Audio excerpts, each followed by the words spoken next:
When you drive through the streets of any South African city, there is one thing that's become part of our daily existence, and that is that almost every traffic light, except for the rare ones where the lights are actually on, thanks Eskom, and they're green and you can go through. But the one thing you'll see at every traffic light is a beggar.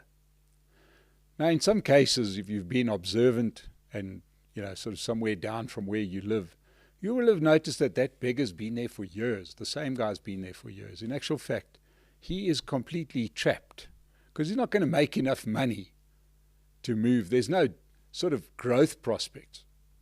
He's there, he's going to beg at that traffic light. And I presume his entire life plan is to be at that traffic light until, I don't know, until he gets knocked over, I presume. He's given up looking for a job. He's kind of opted out of the system.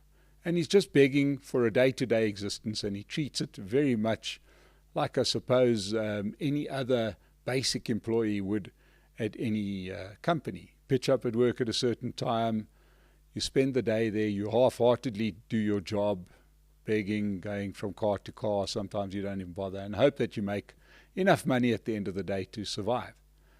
I couldn't help thinking about this and thinking that South Africa has become that beggar at the robot. South Africa has no plan. I don't see any politician, certainly not in the ruling party, that says our plan is to grow the country and then we're going to do this and then that's going to happen. I mean, when President Ramaphosa started his reign, he was talking about smart cities and bullet trains. He was ridiculed. He was ridiculed because he had taken over a party that has broken everything that they've tried, and it just sounded so at odds that you could have a president with some kind of ambition. So what has he done since then? There's been no talk of smart cities and bullet trains. There's been no talk of anything other than the poor. The poor isn't a plan. Now we've got to think back. We are all quite rightly extremely critical of Jacob Zuma, but he came in and he commissioned a national development plan, 30-year plan for growth of South Africa, and he sent people off to do the work on this, and when it came out, the government at least spoke about some plan for the future.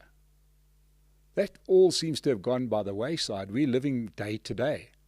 There's no plan for the future. We're living almost load-shedding level to load-shedding level.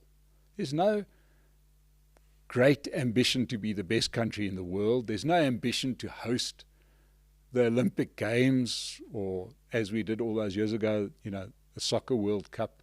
There's nothing.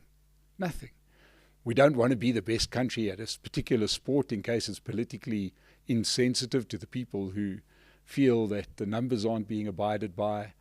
We don't want companies that are too successful, because what about the unemployed? What has it left us with? It's left us in exactly the same position as the beggar at the traffic light.